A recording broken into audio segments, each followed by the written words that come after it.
Hello दोस्तों, मैं जाकिर हुसैन आपके जेडएस क्लासेस में स्वागत करता हूं। दोस्तों, आज हम लोग एनसीईआरटी हिस्ट्री में क्लास 8 का चैप्टर 9 के अध्ययन करने वाले हैं, जिसमें महत्वपूर्ण क्वेश्चन देखने वाले हम लोग। और इसमें हम पढ़ने वाले हैं अध्याय 9 में महिलाएं, जाति एवं सुधार के बारे में। महिलाएं, जातियाँ और उनके सुधार कैसे की गई, इस बारे में हम अध्ययन करेंगे। चलिए ये स्टार्ट करते हैं। जैसे कि यहाँ पर लिखा गया है कि 200 साल पहले की बात है कि जो बच्चों की ज़िंदगी कैसे रहती होगी। जो आजकल मध्य वर्गीय परिवारों की ज़्यादातर लड़कियां स्कूल जाती हैं, उनमें से बहुत सारी लड़कों के साथ पढ़ती हैं, और बड़ी होने पर उनमें से बहुत सारी लड़कियां कॉलेजों और विश्वविद्यालय में चली जाती हैं। हालांकि बहुत सी बच्चियां जो होती हैं विद्यालय से वंचित हो जाती हैं। कानूनन शादी के लिए उनको बालिग होना जरूरी है। कानून इसलिए बना दिया गया क्योंकि उसको कानूनन यदि बालिग नहीं होती तो पहले शादी कर दिया जाता, और पहले शादी कर दिया जाता तो न जाने कितनी लड़कियां जो होती थी ना। हमारी यदि बात कर लेंगे पहले यदि शादी भी होगी, जनसंख्या में वृद्धि भी होगी। तो कानून जो बनाया गया है बहुत सोच समझ करके बनाया गया है कि एक निश्चित एज के अंतर्गत जो होगी शादी की जाएगी, और साथ ही साथ यदि एक निश्चित एज के अंतर्गत शादी की जाएगी तो घर पे यदि लड़की रहेगी तो कहीं ना कहीं उस गार्जियन जो होंगे उसको पढ़ाने की भी कोशिश करेंगे, और वे किसी भी जाति और समुदाय के व्यक्ति से शादी कर सकता है। यहाँ तक कि विधवाएं भी दोबारा शादी कर सकती हैं। पुरुषों की तरह भी महिलाएं वोट डाल सकती हैं, चुनाव लड़ सकती हैं। बेशक सभी महिलाएं इन अधिकारों का उपभोग नहीं कर पाती। गरीबों को शिक्षा का मौके मुश्किल से मिलते हैं, कम मिलते हैं या मिल ही नहीं पाते हैं। ये बहुत सारी चीज़ें जो है सोचने लायक है। यदि बात कर लेंगे 200 साल पहले हालात बहुत भिन्न थे। ज़्यादातर बच्चों की शादी बहुत कम उम्र में ही कर दी जाती थी। हिंदू और मुसलमान दोनों धर्मों के पुरुष एक से ज़्यादा पत्नियां रख सकते थे। देश के कुछ भागों में विधवाओं से ये उम्मीद की जाती थी कि अपने पति की चिता के साथ ही जिंदा जल जाए। इस तरह की स्वेच्छा या जबरदस्ती मार दी गई महिलाओं को सती कह करके महिमा मंडित किया जाता था। बताइए, जिस महिला को जिंदा जला दे रहे, इससे क्रूर क्या हो सकती है।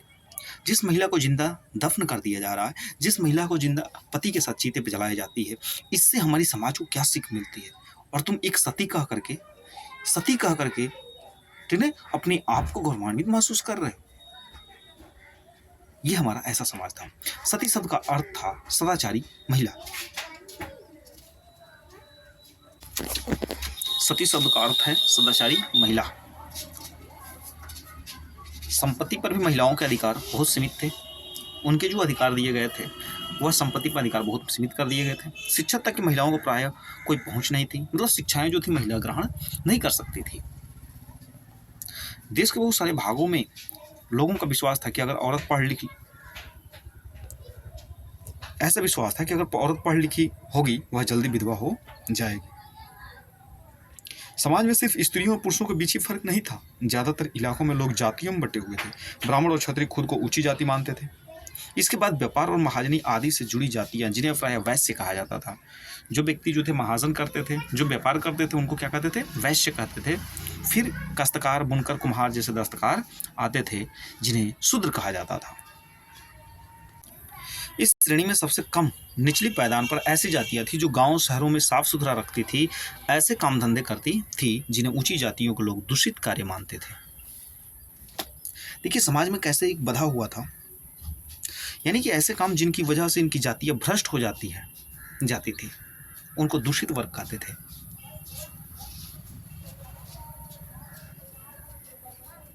ऊंची जातियां निचले पायदान पर खड़ी इन जातियों के लोगों को अछूत मानती थी। जो ऊंची जातियां थी, ब्राह्मण और क्षत्रिय जो हुआ था वह निचली जाति को क्या मानता था? अछूत मानता था। अर्थात इसको छूने मात्र से क्या हो जाएंगे? भ्रष्ट हो जाएंगे। इन लोगों को मंदिरों में प्रवेश करने, स्वर्ण जातियों के इस्तेमाल वाले कुओं से पानी निकालने या ऊंची जातियों का आधिपत्य वाले घाट तालाबों पर नहाने वाले, ठीक ना, छूट नहीं होती थी, जिन्हें निम्न दर्जे का मनुष्य माना जाता था। अर्थात जहाँ पर जो है क्षत्रिय ब्राह्मण जो है जिस कुएं से पानी खींच रहा है, जिस कुएं का पानी पी रहा है, उस कुएं का पानी जो है निम्न वर्ग के लोगों को छूने की आज़ादी नहीं थी।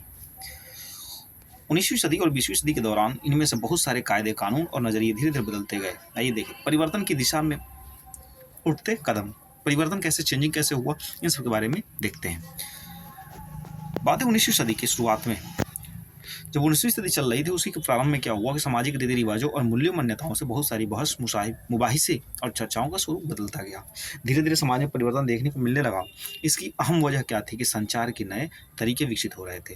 पहली बार किताबें, अखबार, पत्रिकाएं, पर्च और पुस्तिकाएं छप रही थी 19वीं सदी के अंतर्गत। ये चीज़ें न केवल पुराने साधनों के मुकाबले सस्ती थी, बल्कि पांडुलिपियों के मुकाबले ज़्यादा लोगों के पहुँच में थी। मतलब पांडुलिपियाँ जो नहीं पहुँच सकती थी उसकी छपाई की जाने लगी, किताबों को, पत्रिकाओं को, अखबारों की, और हर लोगों तक पहुंचने लगी। और जब लोगों तक पहुंचने लगी वो सच्चाइयाँ, तो लोगों के माइंड डाइवर्ट होने लगे, लोग अपने आप को बदलने की कोशिश करने लगे। लोगों के पहुंच में भी थी, लिहाजा आम लोग भी चीज़ों को पढ़ सकते थे। मतलब जब आम लोग पढ़ने लगे, सच्चाई जानने लगे, उनको दिशा निर्देश मिलने लगा, तो कहीं ना कहीं उन्हें परिवर्तन की भावना देखने को मिली। आज देखते हैं मोबाइल को देखकर कितने लोग जो हैं अपने आप को बदलने की कोशिश करते हैं, अपने आप को मार्केटिंग से जोड़ने की कोशिश करते हैं, अपने आप को बिजनेस से सोचने की जरूरत करते हैं। मतलब हर चीज़ें जैसे जैसे हमारे पास मोबाइल आई, हर लोग जो हैं कहीं ना कहीं एक प्रकार से अपने आप को सही तरीके से पेश करने की कोशिश करते हैं। उनमें से बहुत सारे अपनी भाषाओं को लिख सकते थे।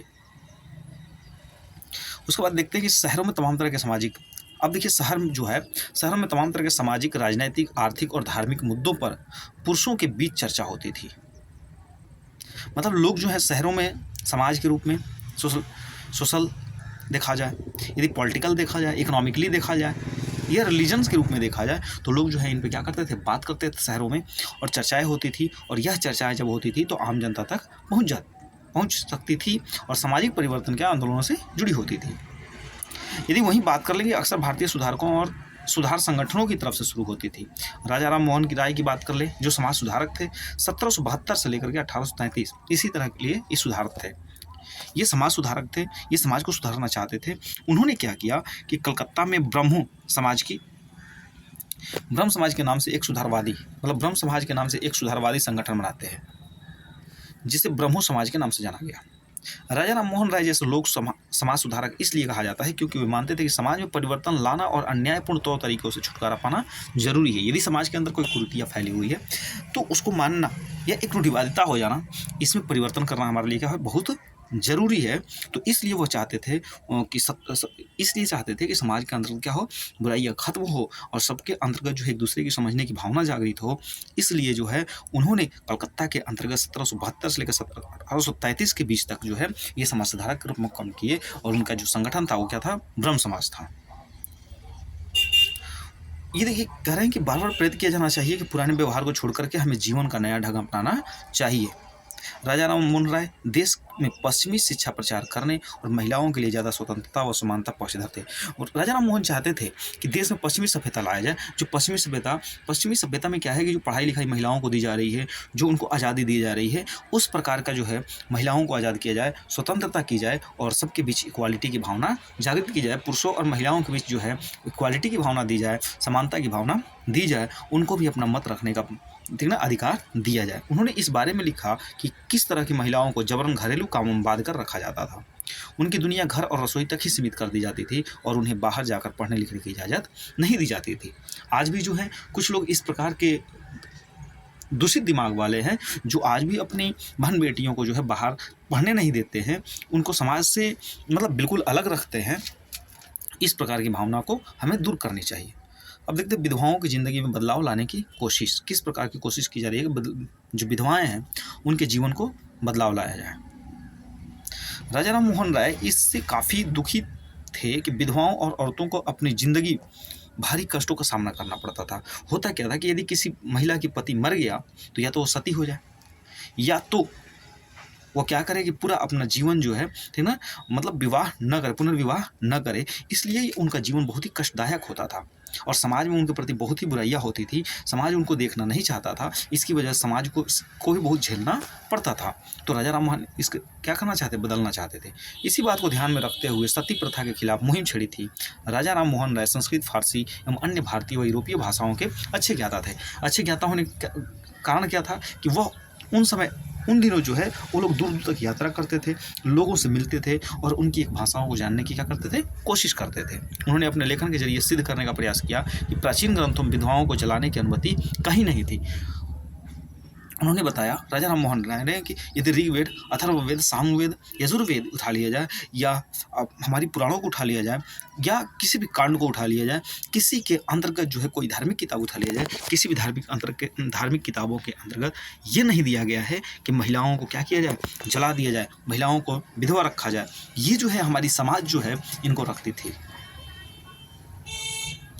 अब देखिए 19वीं सदी के प्रारंभ में यदि बात कर लें, 19वीं सदी के प्रारंभ में बहुत सारे अंग्रेज अफसर भी भारतीय परंपराओं और रीति रिवाजों की आलोचना करने लगे। अंग्रेज भी कहते थे कि ये किस प्रकार का जो है तुम लोग क्या करते हो, संस्कार रखते हो। वो जब आलोचना करने लगे, राजा राम मोहन के विचारों को सही मानते थे। राजा राम मोहन राय के अंग्रेज अफसर जो थे राजा राम मोहन राय के विचार को सही मानने लगे कि नहीं, राजा राम मोहन राय आप क्या कर रहे हैं, सही कह रहे हैं, अपने देश के हित के लिए कह रहे हैं, अपनी गाँव देश की महिलाओं के लिए आवाज़ उठा रहे हैं, ये बात सही है। क्योंकि उनकी एक विद्वान व्यक्ति के रूप में प्रतिष्ठा थी। फलस्वरूप 1829 में सती प्रथा पर पाबंदी लगा दी जाती है। 1829 में कब लगाया गया, तो ये क्वेश्चन आपको मिलता है क्या, कब जो है उन पर पाबंदी लगाया गया, तो 1829 में सती प्रथा पर पाबंदी लगाई गई है। राजा राम मोहन राय ने इस अभियान के लिए 2 रणनीति अपनाई थी, उसके बाद समाज सुधारकों को अपनाया। जब भी वे हानिकारक प्रथा को चुनौती देना चाहते थे तो अक्सर प्राचीन धार्मिक ग्रंथों में से एक श्लोक या वाक्य ढूंढने का प्रयास करते थे। मतलब क्या करते थे कि राजा राम मोहन समाज में फैलाने से पहले, समाज में अपने आप को रखने से पहले पूरी तरीके से अपने आप को प्रिपेयर कर लेते थे कि यदि कोई हमसे सवाल करता है तो उसको मैं जवाब किस तरीके से दूंगा, किस साक्ष्य के माध्यम से दूंगा। और यही इंसान के अंतर्गत होना चाहिए। बहस करने से पहले क्या करना चाहिए, बहस की तैयारी करने चाहिए कि यदि किसी के जवाब देना हो, यदि किसी का मुंह बंद कराना हो तो हमारे पास साक्ष्य हो। यही सोच का समर्थन करते थे, इसके बाद वो दलील देते थे। अब देखिए एनसीईआरटी क्या कहती है कि औरतें कुदरती तौर पर कम समझदार, बिना दृढ़ संकल्प वाली, भरोसे के योग्य नहीं होती। एनसीईआरटी कह रही है कि औरतें जो होती हैं कुदरती तौर पर क्या होती है, कम समझदार होती हैं, बिना दृढ़ संकल्प वाली होती हैं, उनके अंदर दृढ़ संकल्प होती नहीं है, मतलब अपनी संकल्प को बीच में तोड़ देती हैं, भरोसे के योग्य ही नहीं होती हैं। उनमें से बहुत सारी खुद ही अपने पति की मृत्यु के बाद उसके साथ जाने की कामना करने लगती है। इस बात को एनसीईआरटी भी जो है लिख रहा है। परंतु वे कहीं धधकती आग से भाग न निकले, इसलिए पहले हम उन्हें चिता की लकड़ियों में कस कर बांध देते हैं। सती विरोधी की बात देखते हैं। सती विरोधी क्या है, आप लोगों ने महिलाओं और कुछ स्वाभाविक क्षमता का प्रदर्शन करने का ये सही मौका कब दिया। फिर भला तुम कैसे यह जान सकते हो कि उनमें समझ नहीं होती। अगर ज्ञान और शिक्षा के बाद भी कोई व्यक्ति न समझ सकता तो पढ़ाई गई चीज़ों को ग्रहण न कर पाए तो हम उसे अक्षम मान सकते हैं। परंतु अगर तुम औरतों को पढ़ने का मौका ही नहीं दोगे तो तुम उनसे कमतर कैसे कह सकते हो। अब एनसीईआरटी यहाँ प्रूव कर रहा है, कह रहा है कि यदि तुम समाज में महिला को जाने नहीं दोगे, समाज को समझने नहीं दोगे, तो आप एक दूसरे को बिना समझे कैसे कमज़ोर, कैसे ना समझ कह सकते हैं। तो महिला को समाज में जाने देना चाहिए, उसको समाज से रूबरू होना चाहिए, उसको पढ़ने देना चाहिए, उसको स्वतंत्रतापूर्वक आज़ादी देनी चाहिए, उसको समानता देनी चाहिए। यदि ऐसे कर कर फिर वो गलत साबित होती है तब आप उसको ना समझ कह सकते हैं।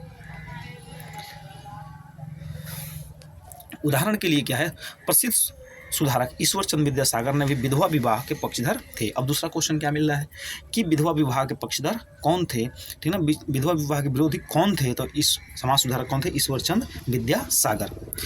प्राचीन ग्रंथों का हवाला दिया था, विधवा विवाह के पक्ष में प्राचीन ग्रंथों का भी हवाला दिया था। अंग्रेज अफसर ने उनका सुझाव मान लिया और 1856 में विधवा विवाह के पक्ष में एक कानून पारित कर दिया।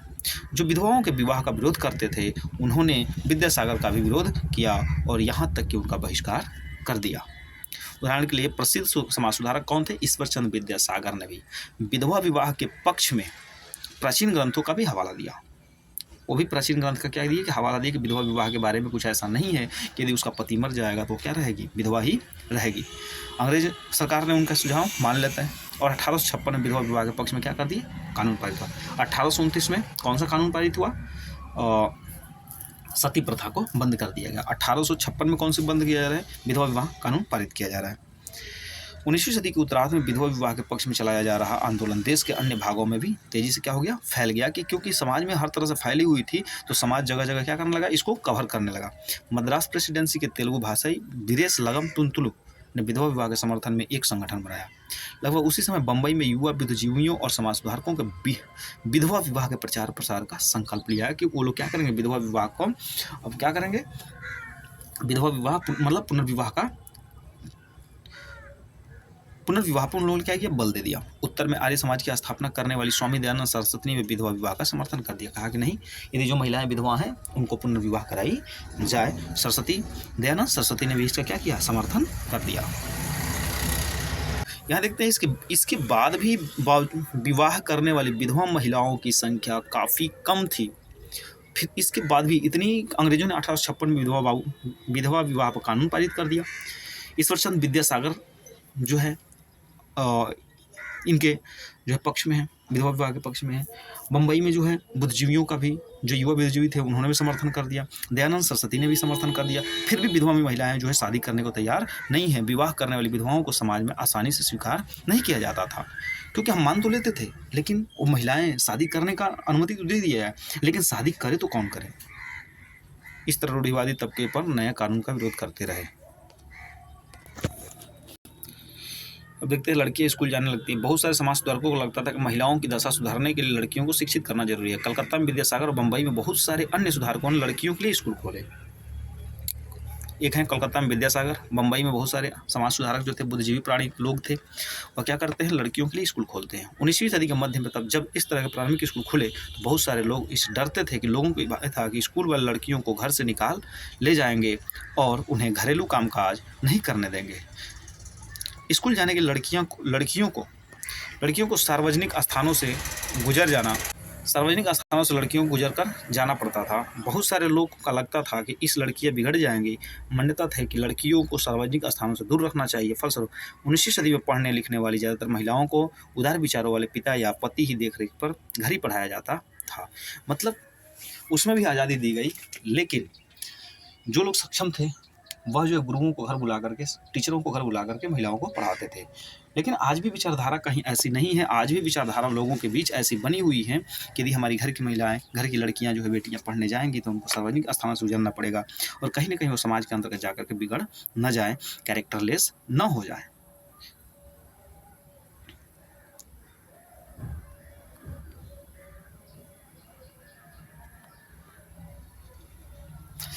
यहाँ पर देखते हैं कि वे ऐसी महिलाएं में से थी जिन्होंने रात में दिए के टिमटिमाते लो से चोरी छुपे लिखना पढ़ना सीखा। कौन?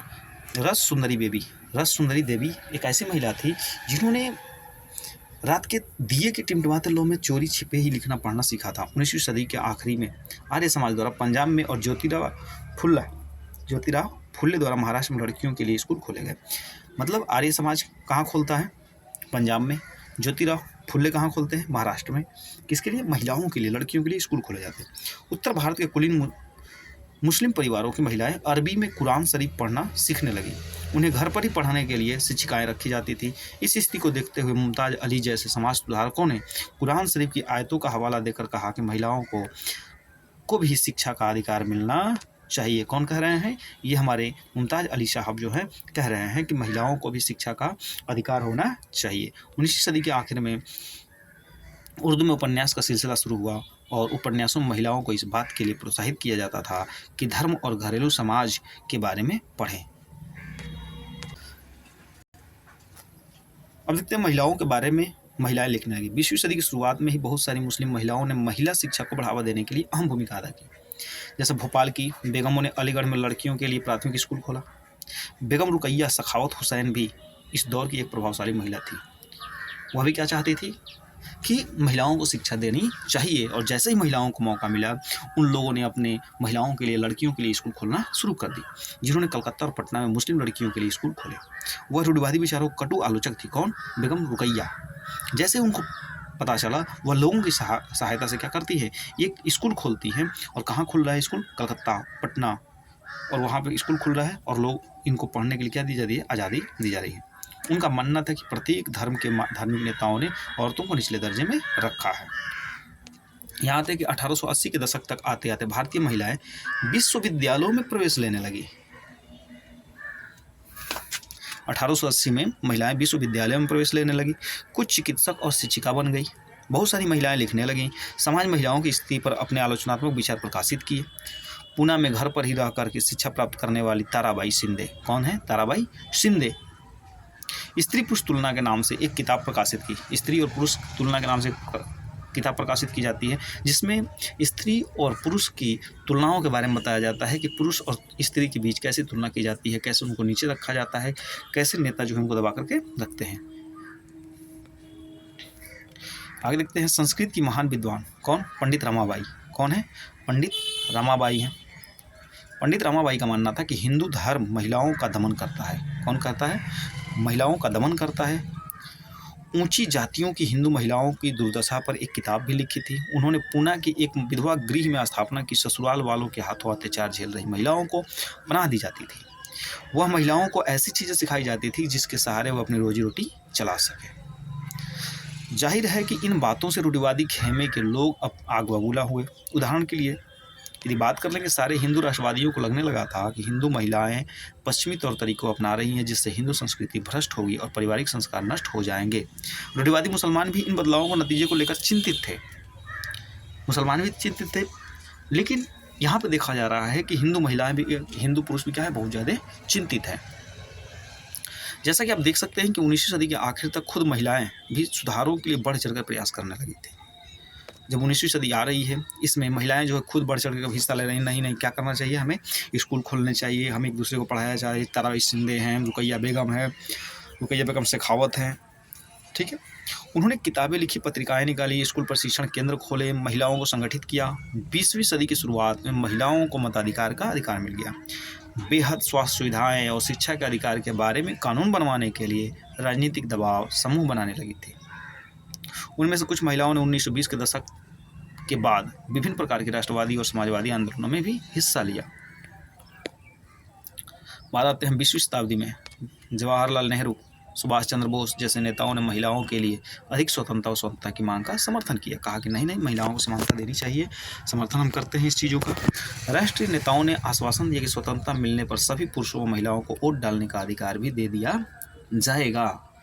यहाँ पे वोट भी अधिकार दिया जा रहा है, परंतु आह्वान किया गया था कि स्वतंत्रता नहीं मिल जाती जब तक महिलाओं को अंग्रेजी राज विरोधी संघर्ष में जोर लगाना चाहिए, क्योंकि अंग्रेज ही जो है कानून बना रहे हैं और इनको रहन सहन क्या कर रहे हैं, भारतीयों को सिखा रहे हैं। तो इन सारी चीज़ों पर जो है लोग चाहते थे कि अंग्रेजों के रहते हुए इन सारी चीज़ों पर जोर डाला जाए, जिससे महिलाओं को भी क्या किया जाए, आज़ाद किया जाए। यहाँ पे हम देखते हैं बाल विधवा विरुद्ध कानून, बाल विवाह के प्रति जो है कैसे कानून बनाए जाएंगे। महिला संगठनों के विकास तथा इन मुद्दों पर हो रहे लेखन की वजह से सुधारों के पक्ष में आवाज़ मजबूत हुई। लोग बाल विवाह जैसी स्थिति या परंपराओं को चुनौती देने लगे।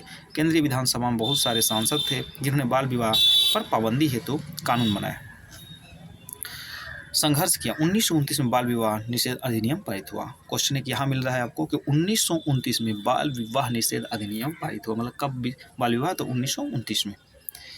और 1829 में क्या लागू होता है, सती प्रथा पर। 1856 में बाल विवाह, विधवा विवाह। इस कानून के बारे में वैश्विक कड़वी बहसें और संघर्ष नहीं हुए, पुराने सुधारवादी कानूनों के बारे में हुए थे। इस कानून के अनुसार 18 साल से कम की उम्र के लड़के और 16 साल से कम उम्र की लड़की को शादी नहीं की जा सकती बाल विवाह में, ये कहा गया। कब की बात है, 1929 में बाल विवाह अधिनियम पारित हो जाता है। अब यहाँ पर देखते हैं जाति और सुधार, जातियों में कैसे सुधार की जाती है। कहा जाएगा राजा राम मोहन राय ने जाति व्यवस्था की आलोचना करते हुए एक पुराने बौद्ध ग्रंथ का अनुवादन किया। प्रार्थना समाज भक्ति परंपरा का समझता था और सभी जातियों को क्या करता था, आध्यात्मिक ज्ञान रखता। सभी जातियों की समानता पर जोर दिया गया। जाति उन्मूलन के लिए काम करने के लिए मुंबई 1840 में परमहंस मंडली का गठन किया गया। परमहंस मंडली का गठन कब किया गया, 1840 में। कहाँ किया गया, मुंबई में। तो एक क्वेश्चन जो है आपको यहाँ से मिल रहा है। जो समाज सुधारक और सुधार गठनों के बहुत सारे ऊंची जातियों के लोग थे। गुप्त बैठकों में सुधारक भोजन स्पर्श जैसे मामलों में जातीय कायदे कानून का उल्लंघन करते थे, जिससे वे अपने जीवन में भी जातीय प्रभावों का बंधनों से निजात पा सके। कई लोग ऐसे थे जाति आधारित समाज व्यवस्था में होने वाले अन्याय के विरुद्ध थे। 19वीं सदी में ईसाई प्रचारक आदिवासी समुदाय और निचली जातियों के बच्चों के लिए स्कूल खोलने लगे। इन सब पर बच्चों को बदलती दुनिया में अपना रास्ता ढूंढने का नए साधन मिले। आगे देखते हैं हम लोग। उसी समय बहुत सारे गरीब लोग शहरों में निकल रही नौकरियों की तलाश में गांव छोड़कर भी जा रहे थे। नए कारखानों और नगर पालिकाओं में नई नौकरियां निकल रही थी। अब देखते हैं यहाँ पे कि कल्पना कीजिए कि इसमें मजदूरी की कितनी मांग पैदा हुई होगी। शहरों में नालियाँ बनवाई जाती थी, सड़कें बिछनी थी, इमारतों का निर्माण होना था, शहरों को साफ किया जाना था। इसके लिए कुलियों, खुदाई करने वाले, बोझा ढोने वाले, ईंट बनाने वाले, नालियाँ साफ करने वाले, सफाई कर्मियों, पालकी ढोने वाले, रिक्शा चलाने वाले, इन सारी चीज़ों जो है लोग जो हैं करने को तैयार हैं। लेकिन श्रम कहाँ से आया? इन कामों को संभालने के लिए गाँव और छोटे कस्बों के गरीब शहरों तक जाने लगे। मजदूरी की मांग पैदा हो रही थी। शहर जाने वाले बहुत सारे निम्न जातियों के लोग थे। आज भी जो है शहर जाते हैं हम लोग, देखते हैं क्या कर रहे हैं, हर समाज के लोग जाते हैं शहरों में काम करने के लिए। क्यों? क्योंकि हमारे पास जो है रोज़गार उस तरह का नहीं है, उस तरह के हमारे पास स्किल नहीं है। कुछ लोग असम, मॉरिशस, त्रिनिदाद, इंडोनेशिया आदि स्थानों पर बागानों में काम करने भी चले गए कि हर किसी ने किसी तरह से क्या करना है, परिवार को चलाना है। नए स्थानों पर काम करना स्तर क्या होता है, बहुत कठोर होता है। परंतु गरीबी, निचली जातियों के लोग को यहाँ गाँव में सवर्ण जमींदार द्वारा उनके जीवन पर दमनकारी कब्जे और दैनिक अपमान से छूट निकालने का एक मोह था। देखिए कैसे जो जमींदार जो थे, कैसे जो थे सवर्ण जातियाँ थी, कैसे उन गरीबों को, उन निम्न लोगों को दबाया जाता था। वह सोचते थे कि चलिए हम कहीं दूसरे देश चले जाएं, लेकिन कम से कम हम तो उनकी ताने सुनने से, उनकी बुरी बातों को सुनने से, अपने ऊपर ताने मारने से छुटकारा तो मिलेगा। इनके अलावा दूसरी से नौकरियां सामने आ रही थी। उदाहरण के लिए सेना में भी लोगों की ज़रूरत बढ़ गई। अछूत माने जाने वाले महार समुदाय के बहुत सारे लोगों को महार रेजिमेंट में नौकरी मिल गई। दलित आंदोलनों के नेता भीमराव अम्बेडकर के पिता एक सैनिक स्कूल में ही पढ़ाते थे। अब देखते हैं यहाँ पे समानता, इक्वालिटी और जस्टिस की डिमांड क्या है, मांग क्या है। 19वीं सदी के दूसरे हिस्से तक गैर ब्राह्मण जातियों के भीतर से भी लोग जातीय भेदभाव के खिलाफ आवाज़ उठाने लगे थे। उन्होंने सामाजिक समानता और न्याय की मांग करते हुए आंदोलन शुरू कर दिया। कहे कि नहीं, हमें समाज में क्या होनी चाहिए, समानता देनी चाहिए। मध्य भारत में सतनामी आंदोलन की शुरुआत घासीदास ने की। सतनामी आंदोलन की शुरुआत किसके द्वारा किया गया? घासीदास के द्वारा किया गया। उन्होंने चमड़े का काम करने वाले लोगों को संगठित किया और सामाजिक स्थिति में सुधार के लिए आंदोलन छेड़ दिया। पूर्वी बंगाल में हरिदास ठाकुर ने, मथुआ पंथ ने चंडाल काश्तकारों के बीच काम किया। हरिदास ने जाति व्यवस्था को सही ठहराने वाले ब्राह्मणवादी ग्रंथों पर सवाल उठाया। जो हरिदास थे, तो हरिदास ने कहा कि जो तुम हमारी जातियों पे आवाज़ उठा रहे हो, तुम ब्राह्मणवादी ग्रंथ हो, उस पर सवाल उठाए, बताओ उस ग्रंथों में कहाँ लिखा गया है, जिसे आज केरल कहा जाता है। हरिदास ने जाति व्यवस्था को सही ठहराने वाले ब्राह्मणवादियों ग्रंथ पर सवाल उठाया, जिसे आज केरल कहा जाता है। वहाँ एझावा जाति के श्री नारायण गुरु ने अपने लोगों के बीच एकता का आदर्श रखा। उन्होंने जातिगत विभिन्नता के आधार पर लोगों के बीच भेदभाव करने का विरोध किया। उन्होंने कहा कि नहीं, आज केरल जो है जितना शिक्षित है, आज केरल शिक्षित होने का क्या है रीजन, कि जो समाज के प्रति श्री नारायण गुरु ने क्या किया, कौन से थे, एझावा जाति थे। तो एझावा जाति के श्री नारायण गुरु ने क्या किया कि लोगों के बीच भेदभाव को ख़त्म किया और लोगों के बीच भेदभाव ख़त्म करने के लिए उन्होंने आवाज़ उठाई, कहा कि नहीं, लोगों के बीच भेदभाव नहीं करनी चाहिए। और आज जो है हमारे देख रहे हैं कि केरल कितना शिक्षित है। इसी के अनुसार सारी मानवता एक ही जाति है। उसका संपूर्ण कथन था ओरु जाति ओरु मत्तम और देव मनुष्याणाम, मतलब मानवता की एक जाति, एक धर्म और एक ईश्वर है। यहाँ बात करते हैं हम गुलामीगिरी क्या है। निम्न जाति नेताओं में ज्योतिराव फुल्ले सबसे मुखर नेताओं में से थे। 1827 में जन्मे ज्योतिराव फुल्ले ने ईसाई प्रचारकों द्वारा खोले गए स्कूलों में, जो ज्योतिराव फुल्ले जो हैं वो ईसाइयों के द्वारा स्कूल खोली गई थी और उसी स्कूल में क्या पाए थे, शिक्षा पाए थे। बड़े होने पर उन्होंने जाति आधारित शिक्षा, समाज में फैले अन्याय के बारे में विचार हुआ। जब पढ़ लिख लिए तो उन्होंने समाज में देखे कि अन्याय हो रहा है, तो उस पर क्या करते हैं, वो अपनी आवाज़ उठाते हैं। उन्होंने ब्राह्मणों के इस दावे पर खुलकर हमला बोला। आर्य होने के कारण वे औरों से श्रेष्ठ हैं। फुले का तर्क था कि आर्य विदेशी थे जो महाद्वीप के बाहर से आए थे और उन्होंने इस मिट्टी के असली वारिसों आर्यों के आने से पहले यहाँ रह रहे मूल निवासियों को हराकर उन्हें गुलाम बना दिया था। उन्होंने कहा कि आर्य हमारे मध्य एशिया से आए, वह विदेशी हैं और यहाँ पर मूल रूप से रह रहे लोगों को क्या किया, उनको गुलाम बना दिया। जब आर्यों ने अपना प्रभुत्व स्थापित कर लिया तो पराजित जनता को नीच, निम्न जाति वाला मानने लगे। आप समझिए, किसी को मार देते हैं, किसी को अपने देहात में किसी अपने पड़ोसी को मार देते हैं, तो मारने के बाद जो है उसको तरह तरह की बातें बोलते हैं, तरह तरह की जो है उसको ताड़ना देते हैं।